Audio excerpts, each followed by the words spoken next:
like GitHub Actions and GitHub Packages. Before I start, you can download this software. It is the only prerequisite for this. That is the Git Bash, so that you can interact with remote GitHub repositories from your local machine. I would quickly paste this link in the chat box.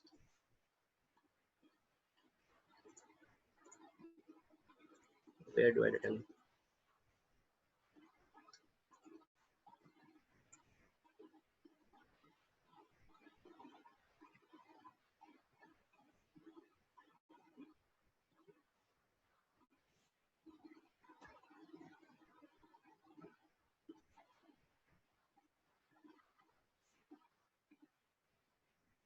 Yeah, so you can find the link to download Git Bash from the chat box.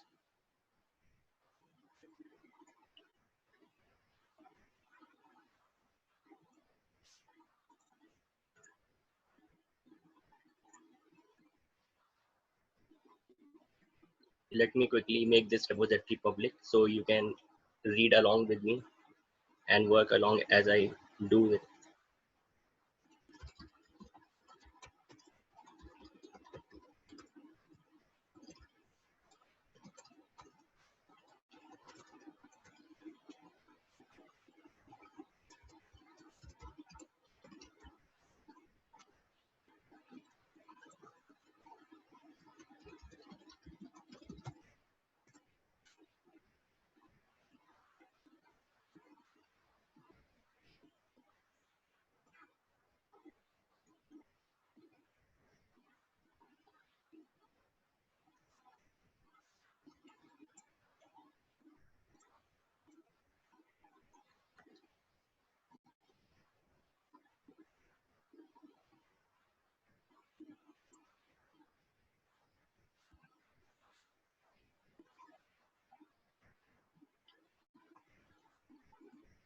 So Shreya, should we wait for more people to join or can I start?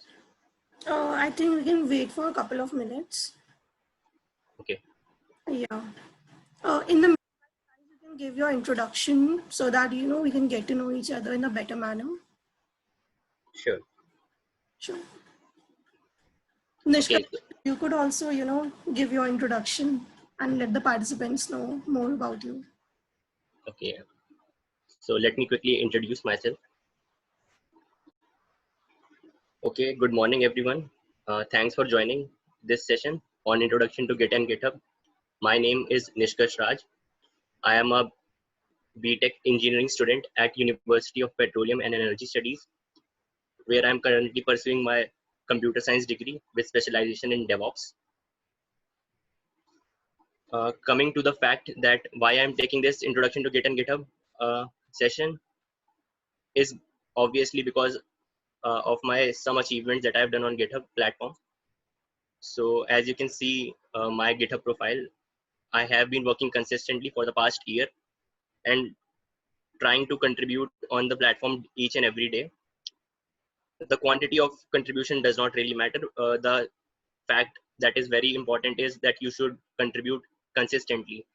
So to inculcate values of hard work and consistency is most important.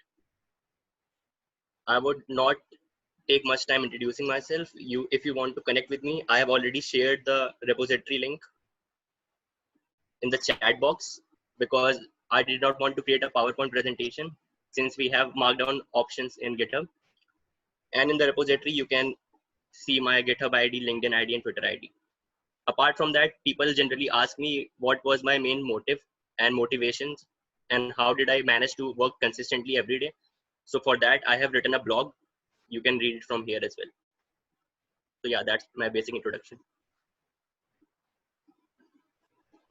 Awesome. That was really great, and you are also one of the most active GitHub user in India. I mean, I saw that on LinkedIn. Yes. Can you tell us about your journey towards that position? Okay, I would. So basically, when I started working on Git and GitHub in 2018, I came across the fact that people generally do not prefer, I would say, in the software industry, people are not accepted only if you are technically sound, what is important is alongside your technical ability, you should have some soft skills like you are very humble, polite, hardworking, consistent, and also you have a mind that is collaborative. You should not be someone who is focusing on individual work. You should learn how to collaborate with the community.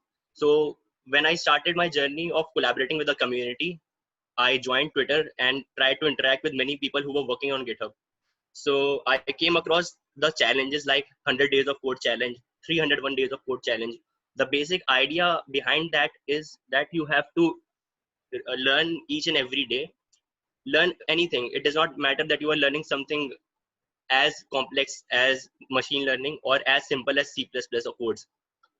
The basic thing is that you should learn each and every day and post it on GitHub in a public repository so that people know that you are working regularly, and also post it on Twitter or LinkedIn so that people can access and connect with you if they are learning the same things. So I started my journey there. I somehow managed to become the most active GitHubber in India. That was not my basic intention, and I don't think quantity of contributions really matter, but still somehow my contribution chart managed to break through the most active GitHubber of India. So that is not a official link by GitHub, but still I would show you. So one person from Europe created this commits.top, and what this project basically does is accesses the GitHub API and fetches the most active GitHubbers in the respective regions. So I'm second right now, but I was first in April and May. So that's basically my achievement in GitHub. That's awesome. And I think that the fact that you stated that we should all, aim to learn each every single thing every day, I think that's what matters. The consistency should be maintained, and I mean, even if you're working hard, then obviously you're going to get recognized as you did by this guy from Europe. So Thank yeah, you, Shreya. that's really awesome.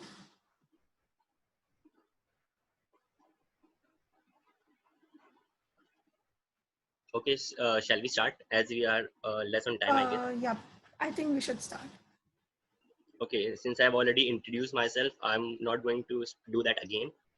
I have not created a PowerPoint presentation. That would be criminal for doing that right now, since we are talking about Git and GitHub.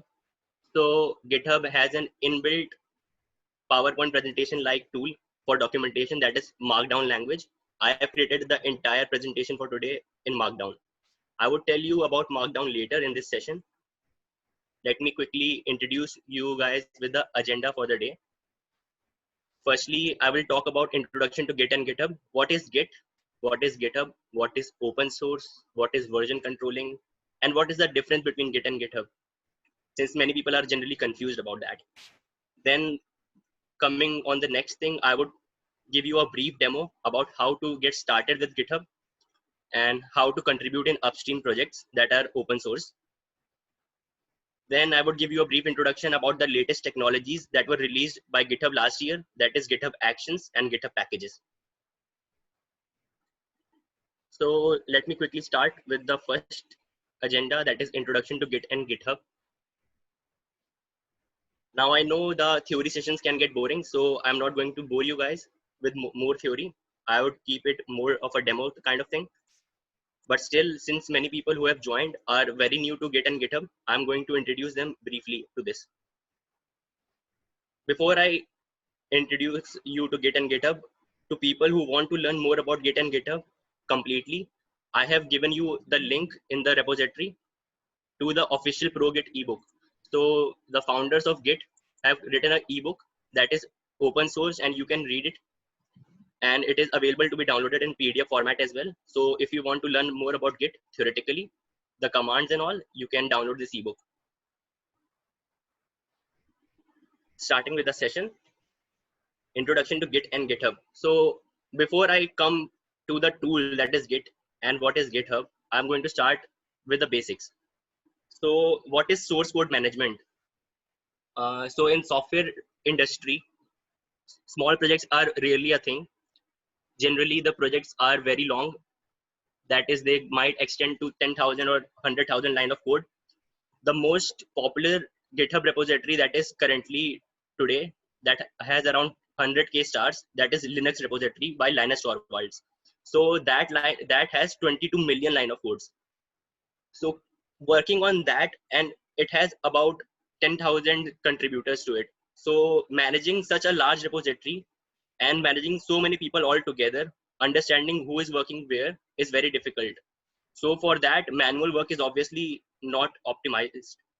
We need a software or a tool that tracks what part of the source code is done by which person.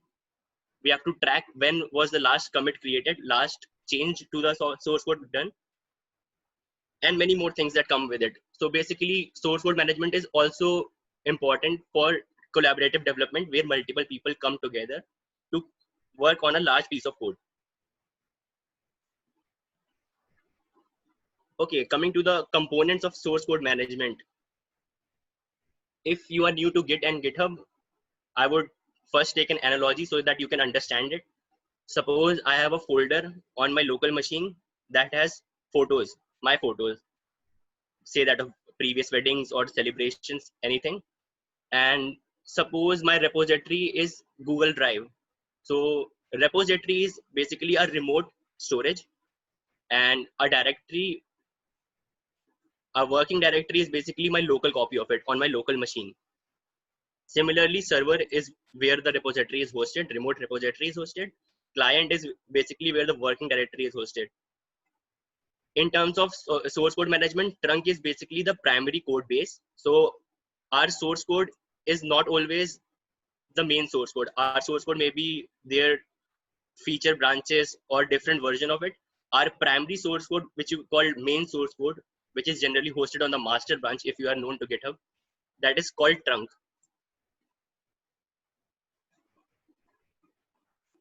Coming to the basic functionalities of Shreya, can you manage the waiting room, please? Yeah. Don't worry about that. Okay. Coming to the basic functionalities of source code management, there is addition functionality. So our source code would consist of different files, and our Git, which is our VCS, which I will come to later, will track it. So for tracking different files, you have to use the addition functionality. Then comes the terminology called checkout. Checkout basically means there is something hosted on the remote repository. You want to check it out locally on your local machine. Check-in is the reverse of checkout. Check-in message is the message you provide while you push your changes from local to the remote repository. Revision is basically a different versions of the source code. Suppose you are creating a 4-function calculator. Your first version might be creating its main file. Then the next version might be adding the addition functionality to it. And similarly, you can add different revisions to your source code. Head is basically the latest version of your version control system. Change log is the logs of history that is generated by your commits. And the revert functionality is that suppose you are on version X and you want to revert to a previous version Y, then you can use the revert functionality. Okay, coming to features of source code management, you can do backup and restore. As I said, your repository is hosted on remote cloud. So you do not have to worry about that your local machine has crashed or you have deleted the folder accidentally. You can always copy that code from remote repository locally. Synchronize. So this is important. If multiple people are working on the same repository, they have to synchronize their workflow so that they're on the same level of version. Earliest version review. So you can review previous versions that were committed. That is basically a manual task. That is not a feature. Recent version restore. You can revert back to the previous version. You can see the version history. You can see the owner history. Okay. So as I mentioned, GitHub or Git workflow consists of many people working together. So if you want to see which author has done which commits, you can do that individually as well. Testing environment.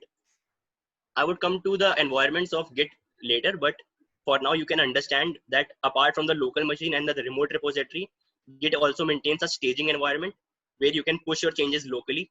and commit them later to the remote repository. I would explain this later again. Don't worry about that. Then comes the concept of branching and merging. So generally the master branch is in production. You do not want to make changes directly to the master branch because it might break the production environment.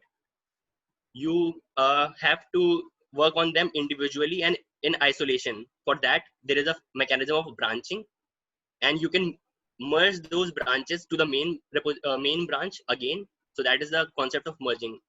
I would show them again later in the demo part. Coming to this picture.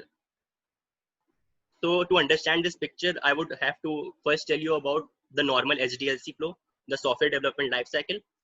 And the traditional life cycle is obviously the waterfall model. So if we talk about the stages of waterfall model, we start from requirement gathering and analysis. So first we think and collaborate with the team and find out what are the use cases for the software to be developed. The next stage is basically designing. So before implementing our project, we have to first design it so that our implementation is optimized. Then the next stage is obviously implementation. You create the source code for it. The next stage after implementation is testing. You have created the source code, but you want to test if your code is working perfectly or not. Then comes deployment. Your code has been developed and tested. You want to deploy it to the end users. And finally, we come to maintenance. Maintenance is basically your code is in production. And after that, you are providing support, extra support for it. So basically, this diagram says that delivery team or the development team create their source codes locally and then push them into version control. That is Git for us right now. And the rest stages are not relevant for Git, but they happen in SDLC later. I would come on that later when I explain GitHub Actions to you. Coming next to version control systems. So what version control basically means is that our source code can have multiple versions to it, and many people can collaborate on it. So it is distributed development, right? And we have a central repository. As you can see on top, there is a central repository. We can check it out. Different individual developers can check it out locally, work on them, and commit their changes back to the central repository. So that is basically the workflow of version control systems. This image basically means that we are creating branches out of the main workflow. So the central horizontal line is the main workflow. We are creating branches out of it and making individual commits on the individual branches. This would make more sense when I come to the demo part. So that ends my session on version control and source code management. Coming to the spotlight of the session, that is Git.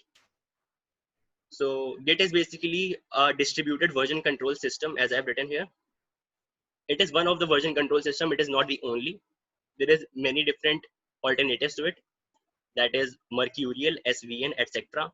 What I mean by distributed is that different people can work on it, irrespective of the fact where they are placed geologically. So suppose I'm in India right now, someone from USA want to collaborate with me. It does not really matter that our distances are very huge, because our repository is hosted online. So we can have a copy of it locally and collaborate on it. Git is released as a free software under the GNU public license. So as I mentioned previously as well, Git was created by Linus Torvalds. He was the founder and creator of Linux as well. So it is a free and open source software, and it is licensed by GNU. Git perceives information as a series of snapshots. What I mean by snapshot is basically a timestamp is assigned to each and every commit. So each and every version has a timestamp attached to it. What Git basically does, it captures the current time and the version of it, and then does change management. What I mean by change management is whenever we create the next commit, it would compare from the previous commit what files were changed, what files were modified, what files were not previously tagged are tagged now, and many different stages of files. Coming next to the three different states of file in the Git project, that is modified, staged, or committed. Okay, so we are talking about Git as a version control for our source code files, right? So we can have multiple source code files rather than a single file, and those files can be of different states. Firstly, when we create a file, it is in created state, but it is not tracked by Git. Git is a VCS. It has to track the files, right? So modified is basically once the Git has started tracking your file, you have modified it or not. Staged means, as I mentioned earlier, and I would come again to this, we have three environments in Git. That is the local environment, the remote Git repository, and the staging environment. Stage basically is a intermediate before we push to the remote repository. Our modified files are first staged to the staging environment and then committed to the remote repository. So this is the commit stage. This diagram basically shows all the stages the file can be in, and I hope it is clear right now. Coming to coherence and file tracking, as I mentioned, Git tracks each and every file as a series of snapshots, but people generally do not know how it does that. So to track each and every individual file, Git assigns a checksum to each and every file. A checksum is basically a 40-character string of hexadecimal characters, and for that, Git uses secure hash algorithm, which is a hashing algorithm. So this is basically a theoretical concept. Why and how does Git snapshots a thing? Coming to the three sections of Git project, I have mentioned them briefly before. So first is basically our working directory. That is our local machine. You can understand that you are working on your local machine. You can have Linux, Mac, or Windows installed on it. Git repository is your repository's clone, which is hosted on remote repository. Remote means that it is not on your local machine, but on a remote server, as in GitHub maintains it or GitLab maintains it. And staging environment is an intermediate environment. So before you commit your local changes directly to the remote repository, you can stage it and test it locally. So that intermediate environment is called the staging environment. Coming to the features of Git, these are basically the features of SCM that I have explained previously. So I'm not going to take much time so that I have more time for demo. Coming to GitHub, as this one-liner easily explains, GitHub is a cloud-based repository hosting service for Git VCS. So generally people are very confused. What is the difference between Git and a GitHub? As I mentioned, Git is a version control system. GitHub is where your remote repositories are hosted. GitHub is not the most famous repository hosting tool, but it has alternatives like GitLab, Bitbucket, etc. Someone is on audio. Do you want to ask a question? Hello. If someone wants to ask the question, just type it on chat, and then I will unmute you. Okay.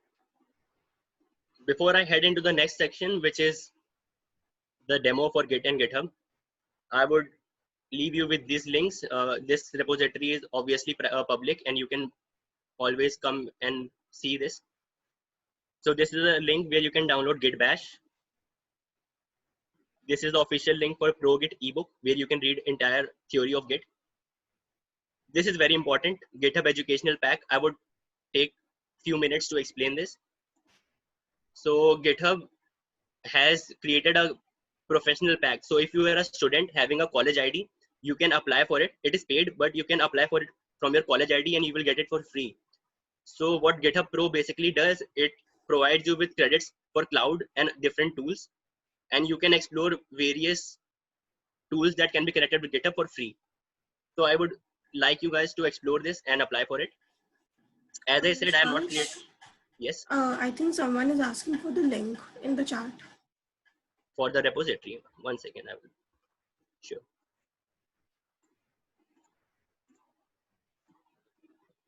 How is this still private? I don't understand. Give me a second to make it public.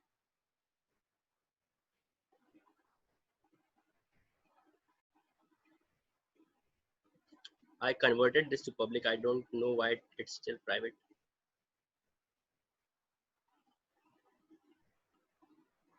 Wow.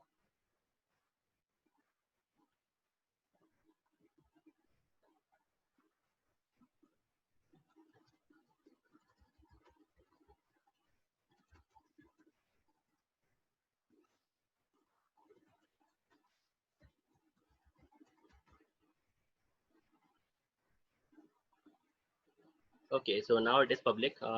My bad. I will share the link again with you guys, and I hope you can read along with me. Everything that I'm explaining right now is all available here, and all the links that I will also explain are all mentioned in this repository only.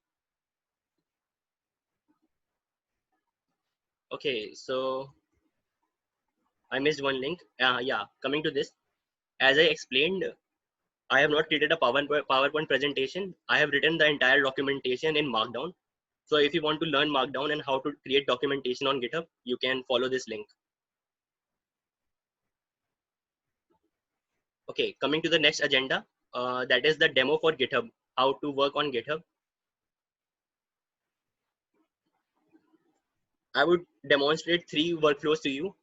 The first workflow would be that you have a local project on your local machine and you want to host it on Git and GitHub.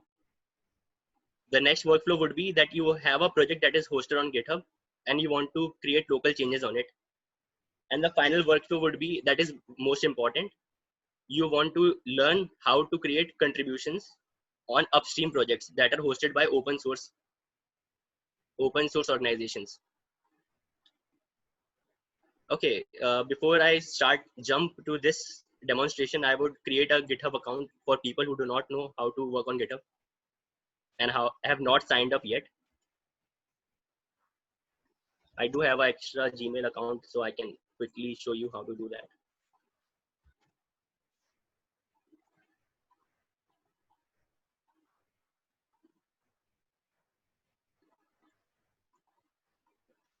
Okay, so if you go on github.com and you have not created an account yet, you can go on the sign up button. It's very easy. I'm going to quickly choose the name.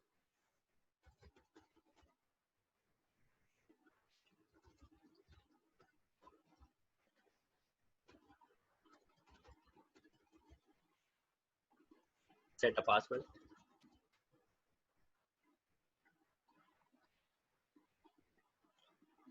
So it asks you to do a very simple puzzle. You have to make this horse upright in vertical position.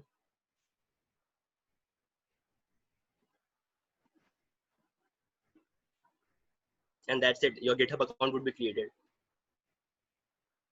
Answer some few questions and complete the setup. I'm going to quickly verify this account so that I can show you how to work on GitHub first via GUI. Then I'm going to shift to CLI.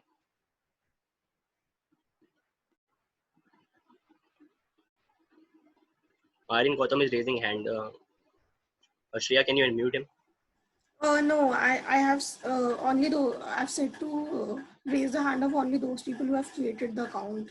Okay, I Yeah. did not see. I did not see that. Okay.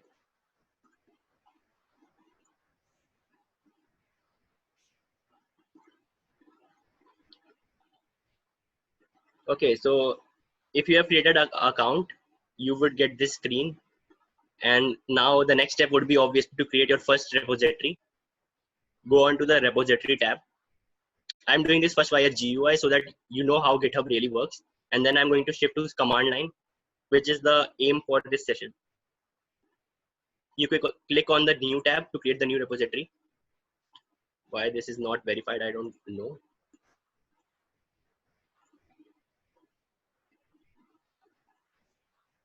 Okay, because my GitHub ID is open there.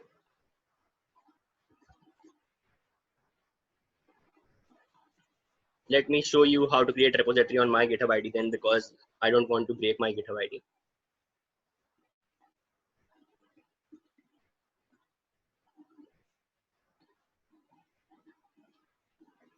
Okay, you can go to the repositories tab and then click on new. Choose a repository name, any name you want. So I would choose a name, say demo 123 4, anything. You can create the repository as a public or a private one. Now GitHub has provided private repositories for free accounts as well, so I don't think that you cannot create private one. I would create a private repository because it is not really of use. Then you can click on create repository. Now your GitHub repository is created, but it is empty. You want to add source code files to it. You can do it by clicking on this, creating a new file. I would do the hello world file in Python.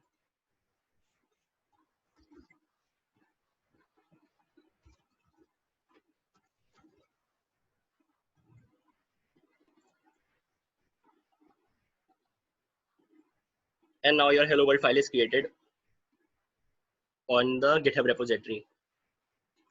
So you did it via GUI, right? Before I move to CLI, I would like to show you one other option. If you want to upload your files from local machine to GitHub via GUI, you can use the upload command and add files.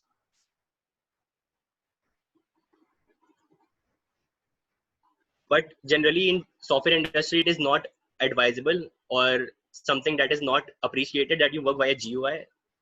Working via command line is very important. And as I remember, the prerequisite for this session was also to complete a command line introduction, which was created by ProGate. So I hope that you guys have done that and have basic understanding of Linux commands. I'm going to quickly shift to Git Bash and show you how to create local projects and then host it on GitHub.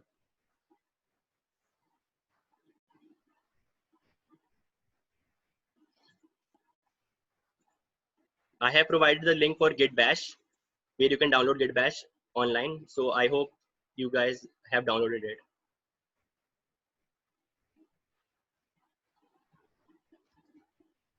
Okay, so firstly, I'm going to create a local project and then show you how to host it on GitHub. Let me create another demo repository. It can be of any name, not necessarily what you want on GitHub. I would say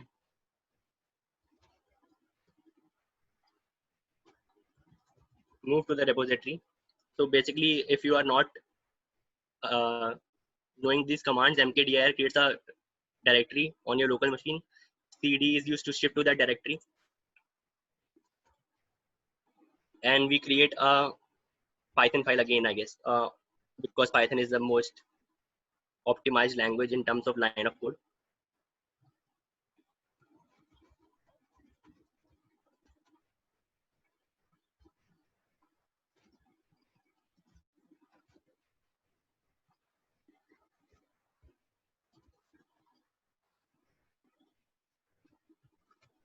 So these are basic Linux commands. I hope that you understand them, as the prerequisite was learning the command line.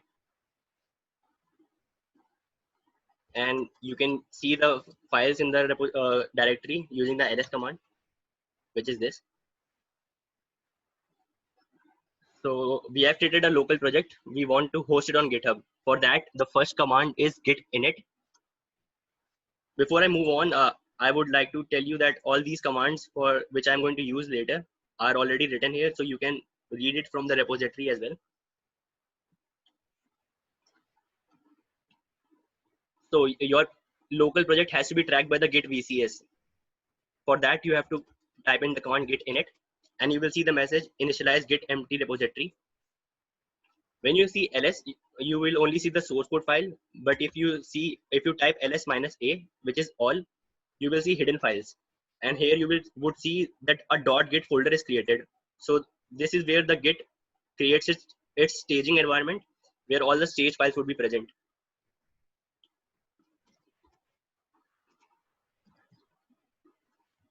Okay, so now Git is tracking this folder, but we have not staged the file or have committed the file to the GitHub. For that, the command would be git add dot. Before moving to that, if you have just installed Git Bash on your local machine, you have to first connect your account with the git bash. For that, the commands are git config -- global user.name. Again, these commands are already written on the GitHub repository. You can check that. First, you configure your username here. Then you would configure your email.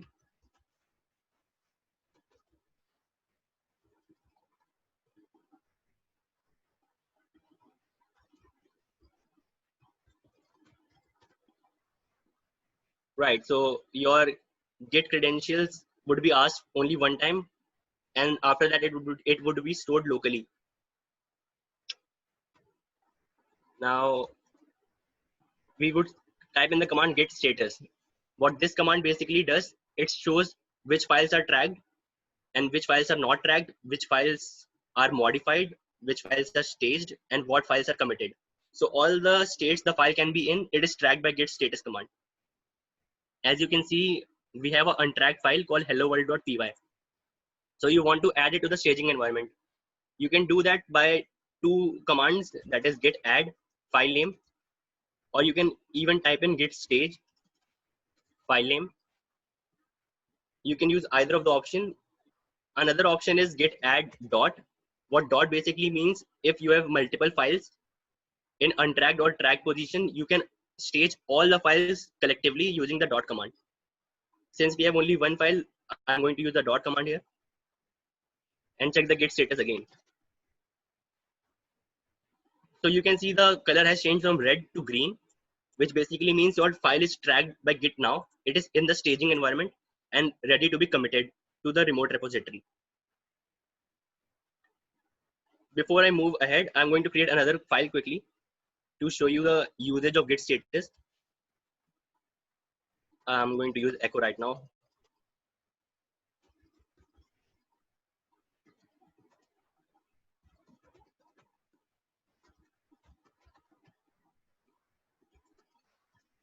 So I created another file called file.txt and just inputted my name in that. Okay, so typing in the git status command again, you will see that one file is already staged, one file is untracked. Why don't I make it more complex and do some changes to the hello world file?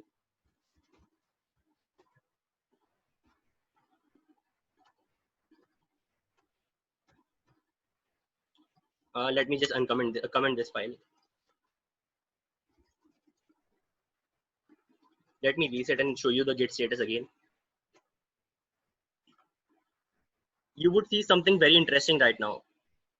The same file, that is hello-world.py, is also staged, and the same file is also modified. How can the same file be in two different states? It can be because, as I told you, this file is in the staging environment. This modified file is not in the staging environment, it is in our local machine. So if I commit this staged file to the GitHub, I would only receive hello world message, and the modified file would have the commented file. I hope I made sense there. If I didn't, you can ask me later as well. Quickly moving forward, I'm going to stage all the files again quickly. See the git status. All the files are now in the staging environment. The next step to the staging environment is committing the files to the remote repository. For that, the command is git commit -m and the commit message. So alongside each commit, you would want to pass a commit message, because in version control, you might want to understand what files were added when, and reading a human readable text is important, is easier, I would say, rather than reading a commit log generated. I would say hello world file created. You would see this hash code generated for each and every commit that you made. There would be a unique hash code generated for it to identify the different version of source code.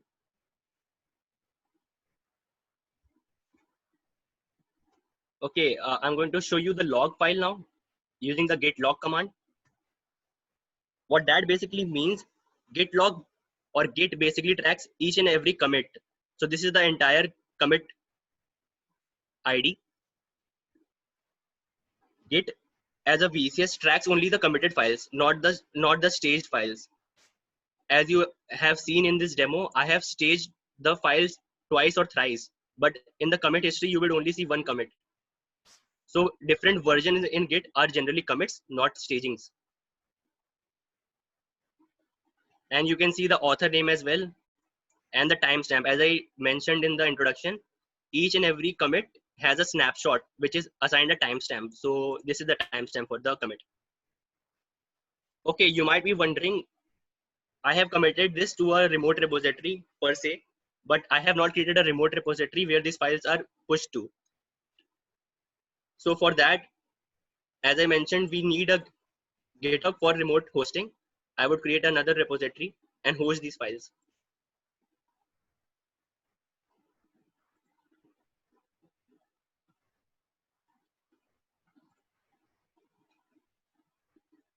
As you can see, my local folder name was Nishkash1. It is not a mandate that you have to type the same name here as well. I'm going to type Nish just to showcase that fact.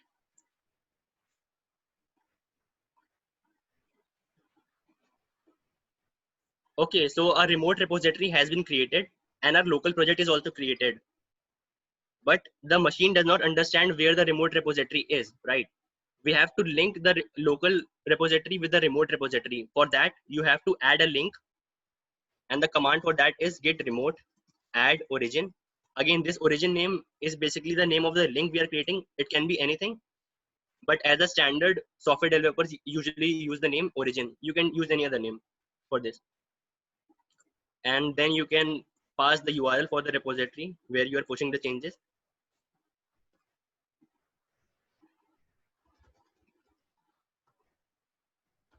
Now that you have linked your remote repository with the local repository, you have to push the change committed files. For that, the command is git push -u origin master. What master basically is, our default branch is the master branch. As you can see in the circular braces, I would come on branching concept later. But for now, you have to understand that the default branch of a repository is always the master branch. I would type in the command and you can see these files are now pushed to the remote repository. You can refresh it. And here we go. All the files are now pushed to the remote repository. I would quickly showcase one important concept. You can see that these files are pushed right now on remote repository, but those were committed 3 minutes ago. So there is a difference between commits and push. As I mentioned before, commits are the things that are tracked by the Git VCS. Push command is basically used to copy the entire local commit history to the remote repository. So push is nothing but synchronizing remote and the local repository. That ends my first demo. That is creating local project and hosting it on Git and GitHub. The next demo would be that we have a repository created on GitHub, which we created right now. I'm going to use that only.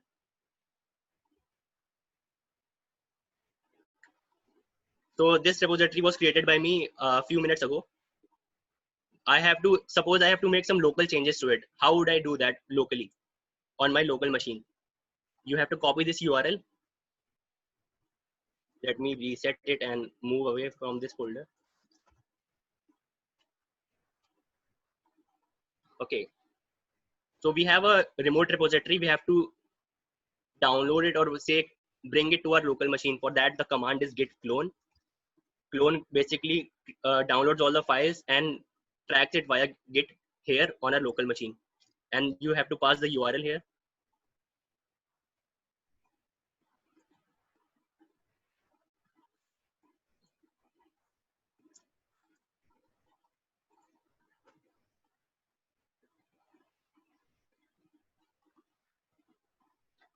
So now moving into the demo folder,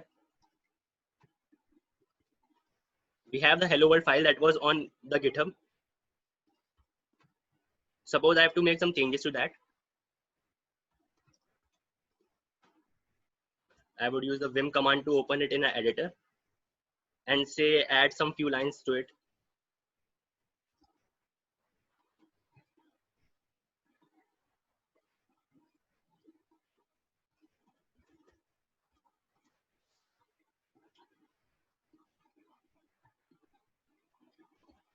and then all the commands would be repeated as I mentioned in the first demo. Now the difference is right now we have cloned the remote repository here, so we do not have to add the link that we created using the command git remote add origin, because we already have a link between our remote and the local repository. I would quickly only just show the status, add this or stage this, commit it, and push the file to the remote repository.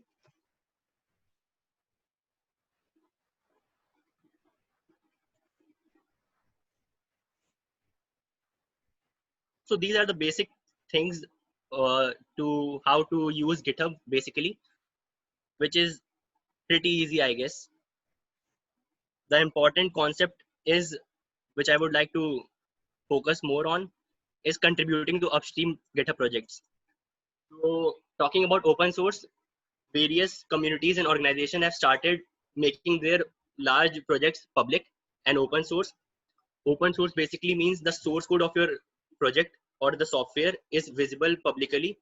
People can modify it, people can add changes to it, people can resell it. Obviously for reselling you would require a license for it. That so, and also the basic concept of open source is also to involve community in your software. Suppose you want to have a change in any software, you can go on their GitHub or wherever their repository is hosted and make changes on it on your own. What is this diagram? So them basically means here a GitHub organization. Suppose they have created a repository and you want to make changes on that.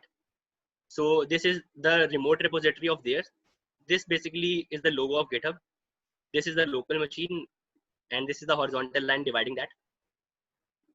So their repository is created on their server. To make changes on that, you have to first fork it. I would like to showcase this right now.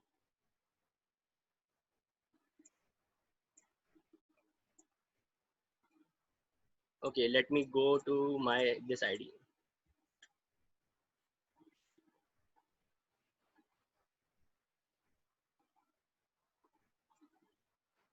Suppose this is an organization, open source organization. I interned in it last year. That is not of any substance right now. Suppose this is their repository I want to contribute to. So you cannot make changes to it directly because it is not a good practice, because your changes might not be relevant for them. You have to request for that. And for that, first you have to work locally on it. So to work locally on it, you have to create a copy of this remote repository on your individual account. So as you can see, it is hosted on OpenGenius organization account in a repository called Cosmos Search. If you click on the fork button here and add your account to it, it would create a copy of it or a clone of it on your repository, your account in the same repository name. And you can see this message here. This branch is even with OpenGenius master. Okay, so now this repository is hosted on your individual account. You can again do the same things, that is first clone it locally and create local changes.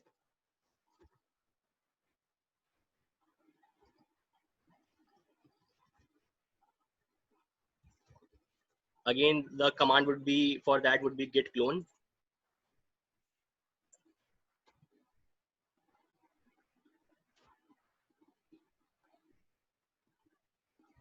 We can go into that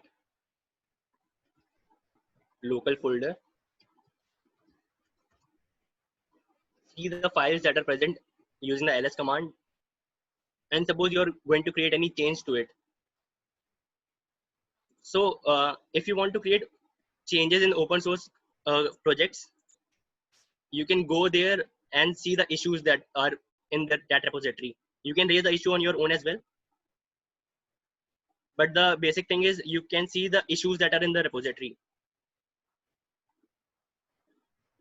And if you understand the issues, you can solve it locally. Right now I'm not going to work on any issues, but still I'm going to show you how you can work on any issue. So suppose your project was broken by this contribution.md file. You can create local changes on it. Here I'm going to just delete it.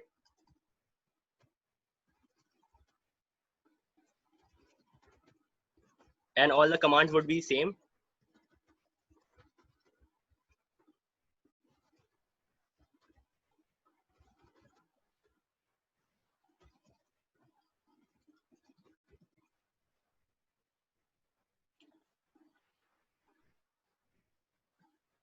As you have pushed this, you can see that you are pushing it to origin. Okay, so you can see whatever the links the local folder has by using this command, that is git remote -v. The origin link is created to your individual account, not the remote repository of OpenGenius. So the push that you have just recently created was pushed to your local repository rather than the OpenGenius account. If I refresh it, you would see this branch is one commit ahead of OpenGenius master. So now you have made your local changes and pushed it to your clone of remote repository. The next thing would be to create the pull request. As I mentioned, you cannot make direct changes to the organization's repository. You have to request them. For that, the option is pull request. Click on pull request, and you can see that it is comparing your master branch of your repository with the master branch of the remote repository. You can always change that, but right now I'm just creating the pull request as it is. Click on create pull request, and that's it. Now your work has been done. What the next step would be that this organization would review your pull request, and if your request was good, they would then merge it with their repository, and this then they would give you acknowledgement that your contribution was merged with the our repository. Now obviously this change was not very good, so I don't think they would merge that. I'm going to close this.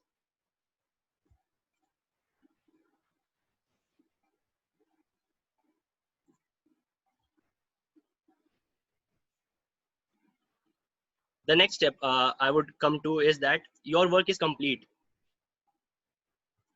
Suppose you have contributed and your pull request was accepted by the organization, and if you want to again commit it, again make changes to that, you cannot do that until and unless there is the difference between the remote repository of organization and your repository.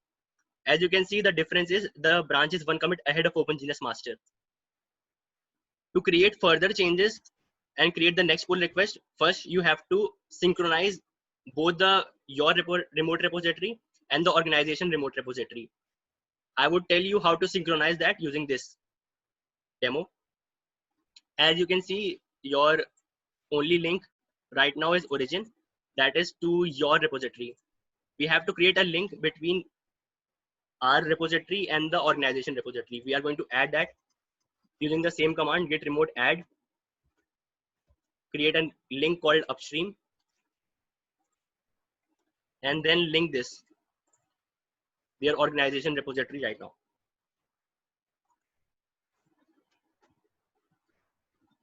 Now if you go and check the remote again, you would see another link is created called upstream, and it is linked with their OpenGenius repository.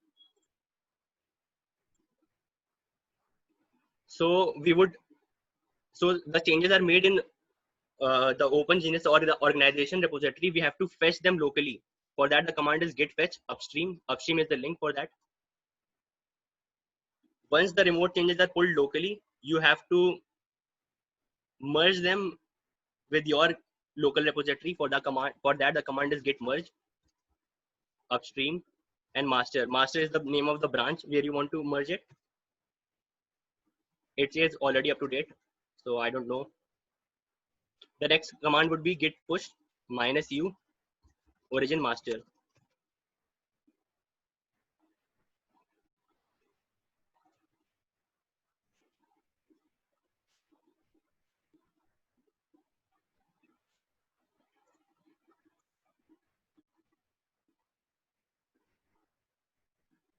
So obviously we are not seeing the even thing right here because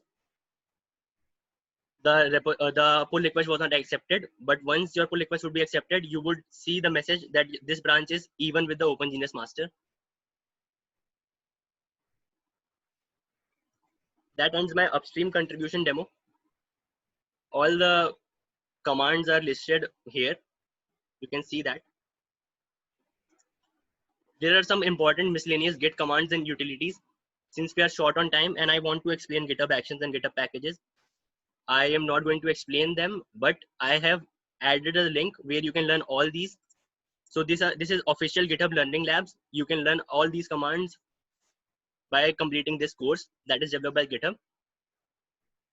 Some more important links are Introduction to Unix Style Command Line. That is the ProGit link you were given. Then Introduction to GitHub. If you are new to GitHub, you can do this course as well. GitHub Learning Lab, the official learning lab created by GitHub. I created a upstream contribution command cheat sheet. That is an infographic. You can see that as well.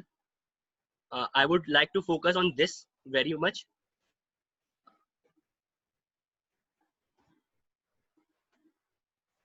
Yeah, so people generally come and ask me, how do you select open source projects? Where do you go to find open source projects that you can contribute to? So I generally use this website. I would like you guys to explore this as well. It is called Up for Grabs. It is a very simple project where open source projects are hosted on. So suppose you are very skilled in JavaScript. You can quickly click on that. You also know web development. You can click on that and you would see projects, open source projects that are focused on these languages. Suppose you want to work on a Mozilla Firefox repository. You can click on that. I don't know who provided this link. Yeah, so you can go there and see their repositories, open source repositories. Someone might have not linked their GitHub right here. You can always search for that.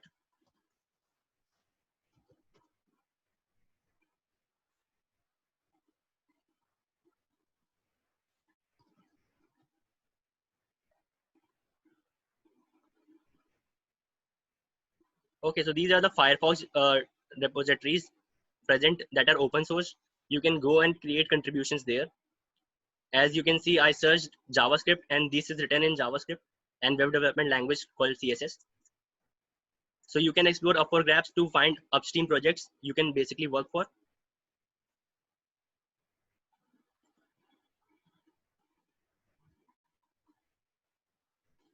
That ends the second agenda of the day. I think the time is already about to expire, but still I'm going to push it and explain these concepts. So in software industry, everything changes within days. You have to be on your tiptoes and know what things are in trend. As I mentioned initially, GitHub was basically meant for source code management. Now it has evolved and moved into the domain of CI/CD, which is continuous integration and continuous delivery. For that, they created the tool GitHub Actions, and they have also launched a feature called GitHub Packages, so that they can integrate package management or Artifactory. So it was released last year in December, and I would like to give you a brief demo on that as well. Since we are short on time, I'm going to skip the theory entirely. I would explain what is GitHub Action and what I have done here, so that you guys have a basic understanding of it and start your journey and learning it. I would explain the links quickly before I move on to the demo session. If you want to explore GitHub Actions, this is the official link. GitHub Actions is a CI/CD platform. What I mean by that is CI/CD generally stands for continuous integration and continuous deployment. CI/CD is automation. So once you have pushed your source code onto GitHub, you want to automatically build that. So if you have created Python project, you want to create an executable of it. If you have created a Java project, you want to create a .jar or a .var file out of it, creating the executables and then testing them automatically and then creating reports out of them automatically. that is the basic task of CI/CD. You can do that using GitHub Actions. For that, you require a knowledge of Docker. If you are not known to the tool Docker, Docker is basically a alternative to virtual machines. It creates containers, and you can learn about Docker using this link. I have created a blog on introduction to Docker. When last year GitHub Action was released in beta in November, I created a blog on it, how to create your first GitHub Action file. You can go to this link to read that. And similarly, this is the official GitHub Learning Lab for GitHub Actions. I would explain the checkout repository later. You can explore it here. And the marketplace. So many organizations and individuals create their own GitHub Actions, which can be used by us in our local projects. And you can explore them on GitHub Marketplace. Again, I would first go to the links for GitHub packages so that you guys have something to gain from this session. GitHub packages official link, then their community page, and the play with Docker. So as I said, GitHub Actions work on Docker, and I have created a package that is pushed on Docker GitHub package. I'm going to show you the demo of it on this play with Docker environment later. Okay, now starting with the demo on GitHub Actions. As I already explained what CI/CD does, it automatically does the build phase and the testing phase. What CD means, continuous delivery means, is after you have created a package and pushed it to a package manager. For that, we are using GitHub packages here. You would release it to the public and then deploy it. The difference between release and deploy is minimal. You can easily understand if you are using an Android phone. So if you are using an application on Android, say WhatsApp, you generally do not need to have the latest version updated from the Play Store. Release basically means that you have released it to public. So for that, in this scenario would mean that you have created a patch for or a update of WhatsApp application, and it is uploaded on Google Play Store. Deploy would basically mean that you have installed the updates and it is now configurable and usable on your local phone. Operate is basically maintenance phase. So suppose you have any issue on your software, then the company that is providing the software would provide you maintenance and support. Okay, so GitHub Actions is used for CI/CD. For that, we are using a declarative YML script. What YML basically means is yet another markup language. So actions are specified using a declarative script.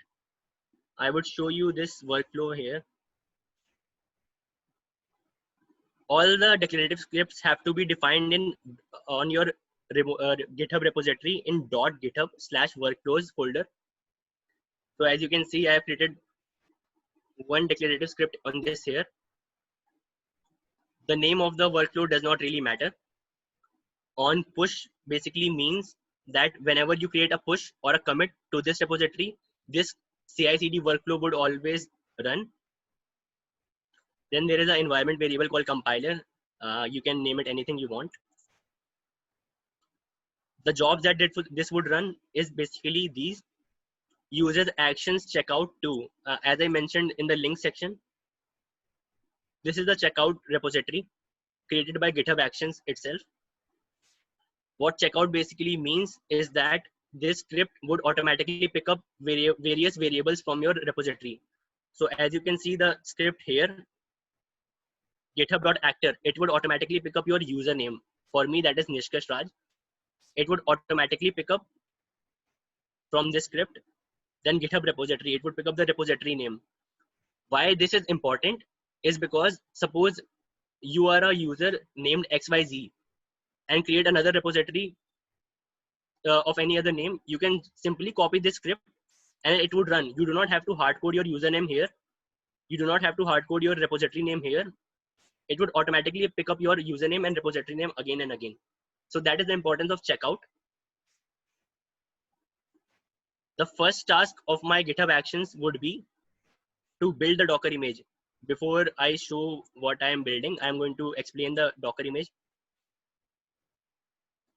So Docker, I hope few people are known to the concept of Docker. If you are not, you can always visit this link to understand the basics of it. Docker images, if I quickly try to explain you via an analogy, if you are known to OOPS programming, that is object oriented, a class is a template and an object is a runtime instance of it. Similarly, Docker image is a template and the Docker container is a runtime instance of it. To create Docker images, you are required to create a script called Dockerfile, and which is basically I have used here. From Ubuntu, from is a command that installs a base image. For that, I'm using Ubuntu. Ubuntu is a flavor of Linux. Then run is a command that would be run whenever the Docker image is created. This command basically upgrades the packages of the Ubuntu image that I have just used. Then I'm installing Python and checking its version to see if it is correctly installed. Similarly, I'm installing Java and C++ on my Docker image. And then I'm also installing Docker within Docker. This is very important. I am copying the source files from my GitHub repository to the Docker image. So GitHub Action performs CI/CD in Docker, right? This Docker file would run not on a local machine, it would run on GitHub servers. And to use our GitHub repository source code files in that CI/CD environment, we have to use the add command. So this SRC folder must be present on our local machine as well. Let me check that. As you can see, the SRC folder is created. I have added nothing but 3 hello world files in C++, Java, and Python. You can easily understand them, so I'm not going to explain that. This is Java and this is Python. So this Docker file would be used and it would install Java, Python, and C++ and copy our source code from GitHub repository to the Docker environment. Coming back to this declarative file, the Docker build command would create a Docker image by using our declarative script Docker file, which is present on our repository. So the Docker file must be present on the root of your repository, on the homepage of your repository, if I may. So this is the same Docker file that I was mentioning.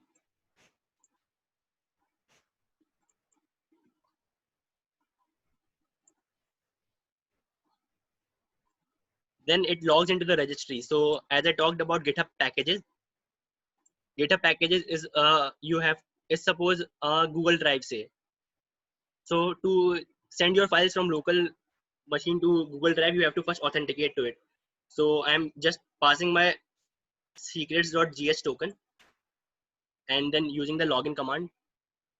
I hope you can read through the syntax later. I'm just trying to explain how it basically does, what it basically does. You have to know how to create GitHub token. For that, you have to go on this link.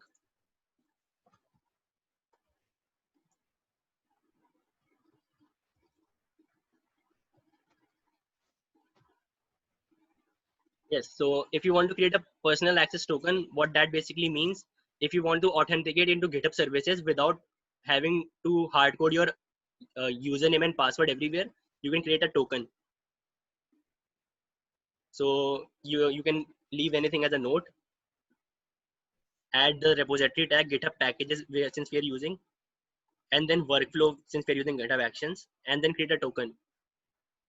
You must always copy this and store it somewhere safely, because once you close this page, it would be deleted. Since I'm already using this, I'm going to delete it. But as you see here, it is stored in secrets.js token. Where is the secrets file? You must be wondering. So if you go into the repository settings,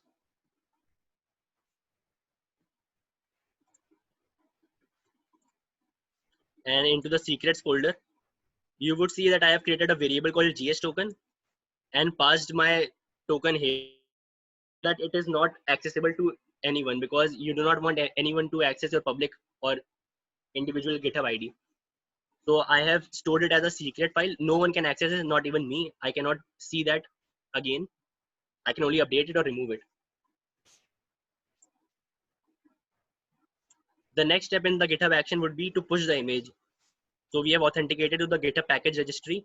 We are pushing the image right now. For that, the command is this. This command is basically a syntax. What that means is your Docker image to be pushed should only consist of small case letters. It must not have any uppercase letters or any special characters. So I am just basically using this to convert that, and using the push command to push my file on the remote GitHub package repository. So the name of my GitHub package would be compiler, as I have mentioned here. You can change it to anything. To see how your action workflow ran, you have to go to the actions tab. This was the latest commit. The tick means that the action ran successfully. You can see the logs and the different steps that the GitHub actions took. Firstly, it set up the job. That is automatically done. Then we use the checkout repository to access the variables. We create an image. I would show you the output right for this. The step one was using Ubuntu. All these things do not matter. I'm going to show the last step.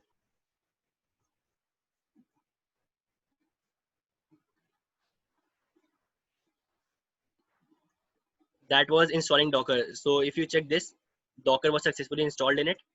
And then adding the source code files from our GitHub repository to the Docker environment.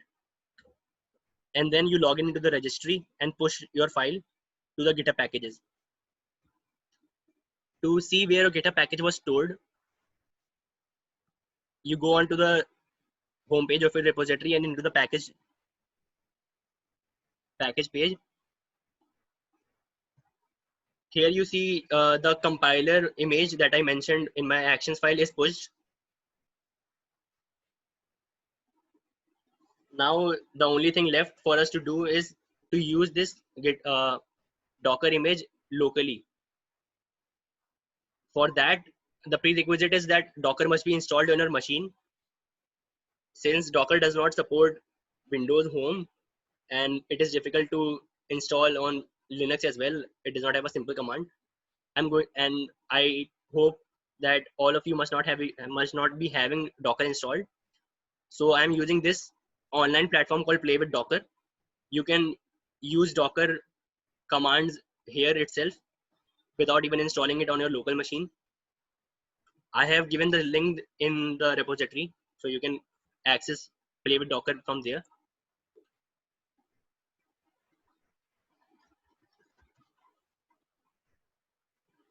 So you can to use this command Docker pull. If you are not known to Docker commands, what pull basically means that you are pulling a remote Docker image to our local file or local workspace. I'm going to quickly copy this command and paste it on the Docker playground.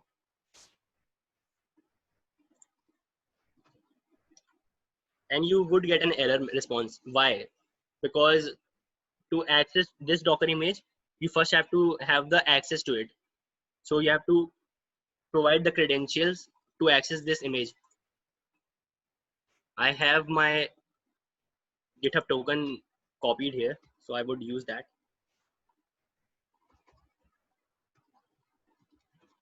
You would use the Docker login command. You are logging to Docker package.github.com.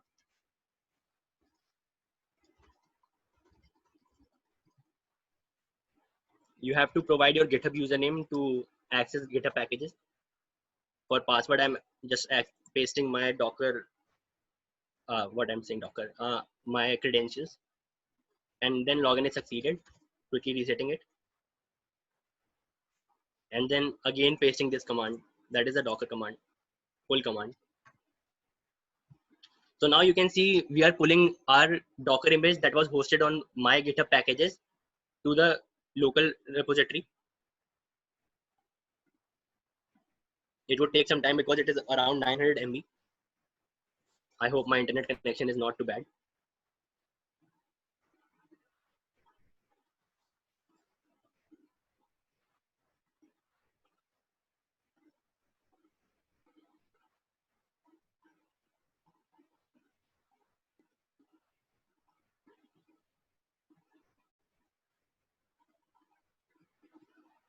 In the meanwhile, Shreya, are there any questions to be answered from the chat box?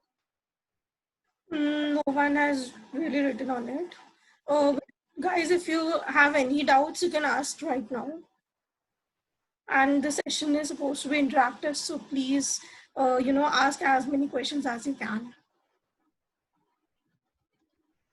Okay, so I would use the Docker images command next to see if the remote package was installed locally or not. As you can see, it is installed. You would see the image ID.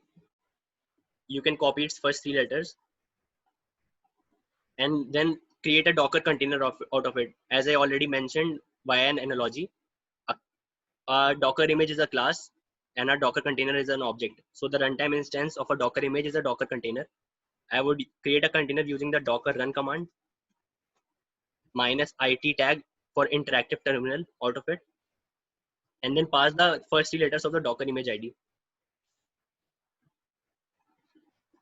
So now we are in the Docker container that we just launched. We can use the ls command and see all these hello world files were on my GitHub repository are now on the Docker container. So that was done by GitHub Actions and GitHub Packages.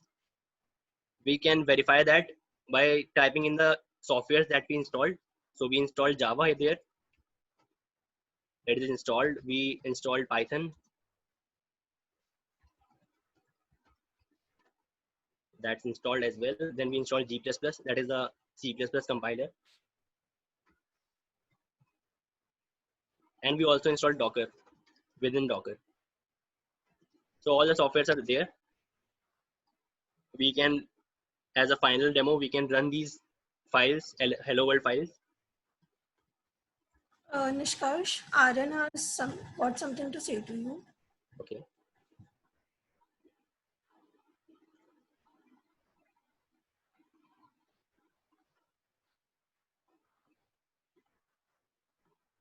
Please some tips on large code base. Okay. Aryan, I would answer to that question finally later. Just let me finish this quickly and I would come to that. So Python, we have run the Python hello world code that was pushed on my GitHub repository on this Docker container. Similarly, we can run the hello world code from C++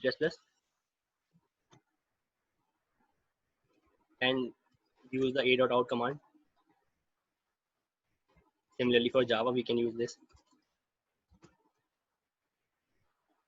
So that's basically it.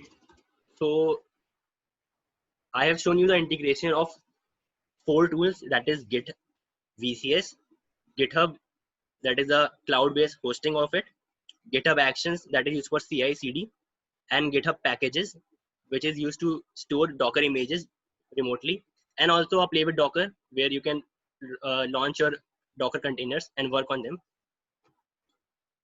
I don't think my final session on actions and packages was very clear because I went through them very quickly due to the lack of time. But I have provided the links where you can learn about them, and I hope that you would explore them because it is important to stay always ahead of others and stay in trend and understand the latest technology. Okay, so that ends my entire session. Now I would like to answer some questions, and firstly I would come to Aryan. Please give some tips on working on large code bases as it is sometimes a problem to understand that. I totally agree with it. People, the remote upstream projects are basically thousands of lines of codes or more, and there are many. Not that is not the only problem. The biggest problem is that there are multiple people working on it. So if I show you this repository where I've contributed called Cosmos, As you can see, it has around 900 contributors to it. So staying synchronized with the repository, knowing which person is doing what to it, is very difficult task. And even if you go into the issues where you want to find what to work on, people generally do not really explain in the issues very clearly what they want to add or what is missing. So what I generally do is I go on the repository's main page, I find about them. So if you see, they have linked there where you can contact them. Via this contact, find the LinkedIn ID or the Twitter ID of the people that are in charge of this repository, are the maintainers of this repository.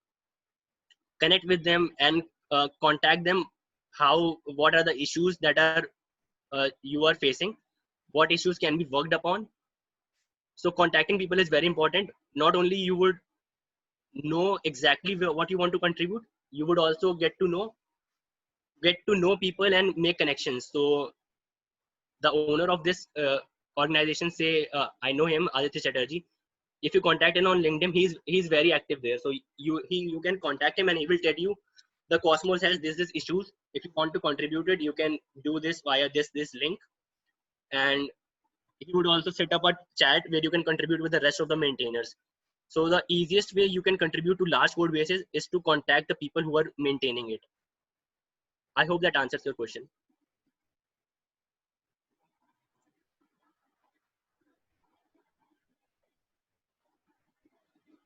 So does anyone have any more doubts? They can ask it right now. And Aryan, I hope Nishkash was able to clear your doubt. Guys, you can unmute yourself to answer my questions if you want.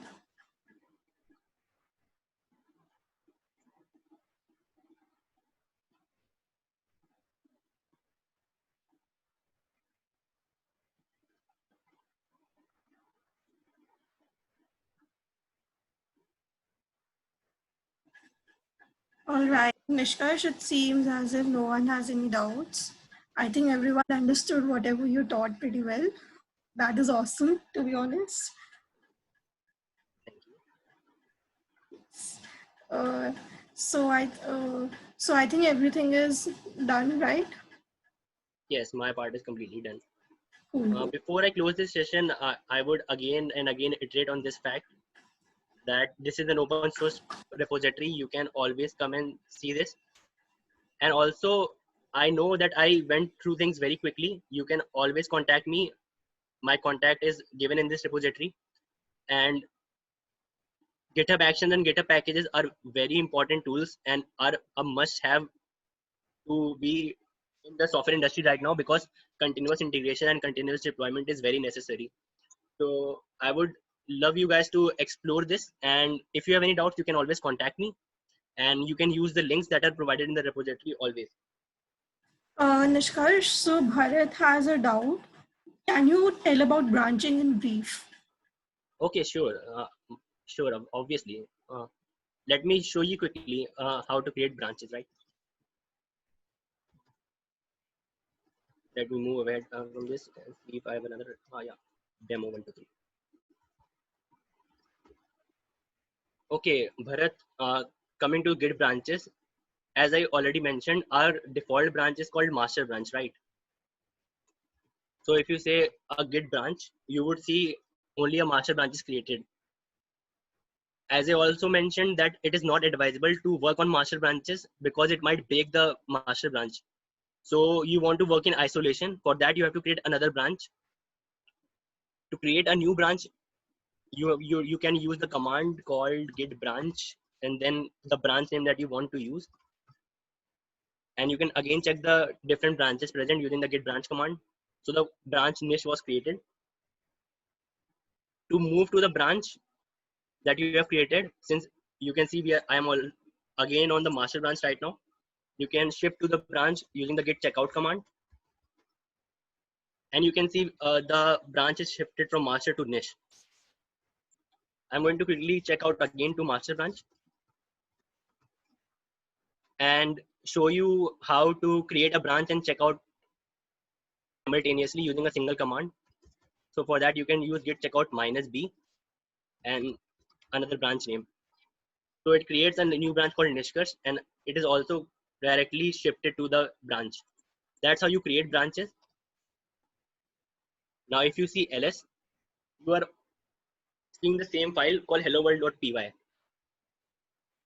Let me create a new file, say xyz anything, into a file called file.txt and type in ls. So you can see there are two files. If you want and to do git status, you can see the file.txt file is untracked. Let me quickly check out to master and type in git status again. Okay, sad reacts that it is a file.txt is here added here as well. Let me stage this file.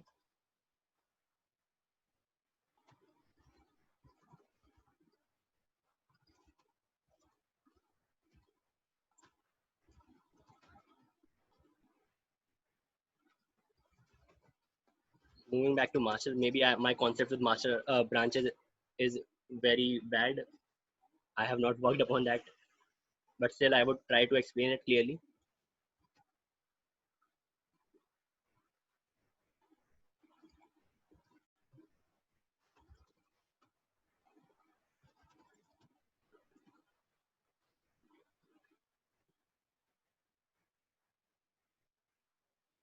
I would like to show the git log for this right now.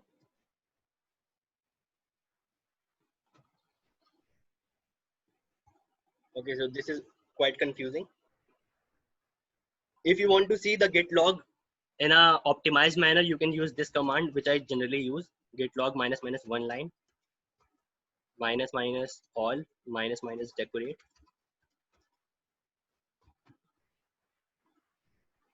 So again, it is very complicated.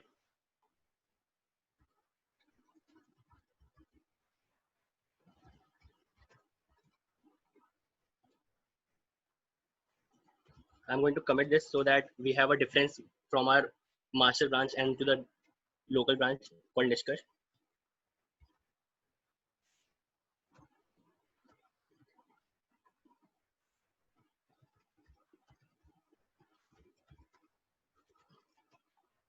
Okay.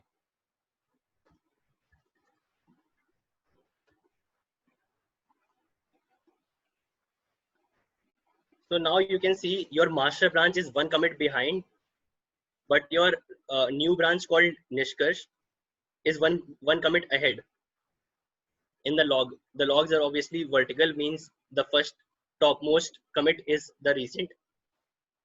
So the new commit made on the Nishkarsh branch is ahead of the master branch, but it is not the same. So if you want to merge this branch with the master branch, you have to type in git merge.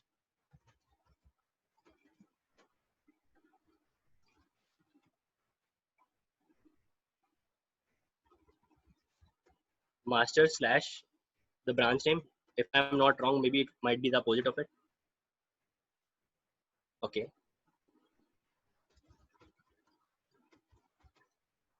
Yeah, so git merge, the branch name would merge the branch with the master branch.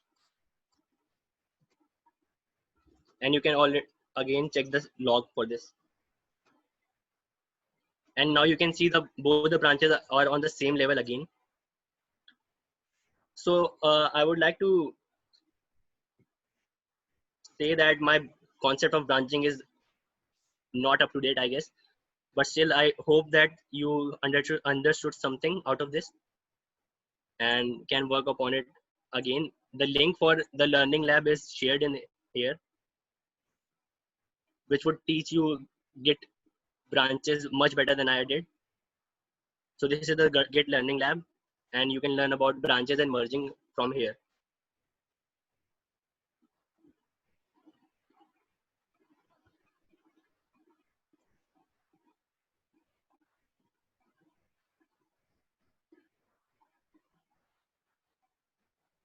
Shreya, anything else? I don't think so. Do you guys have any more questions? please feel free to ask right now. We are running out of time as it is. But it was an amazing session. So obviously we lost track of time. Thanks to Nishkarsh. Okay, so I think that would be it. Yeah, Thank you, Shreya, for having me here, and thanks a lot to ProGate for giving this wonderful opportunity to me. And thank you great. everyone for attending this and giving your precious time. And I hope you would be taking care in this difficult time that we are facing. And I hope everything gets well again soon. Thank you, everyone. Definitely. Thank you so much, Nishkarsh, for giving this session.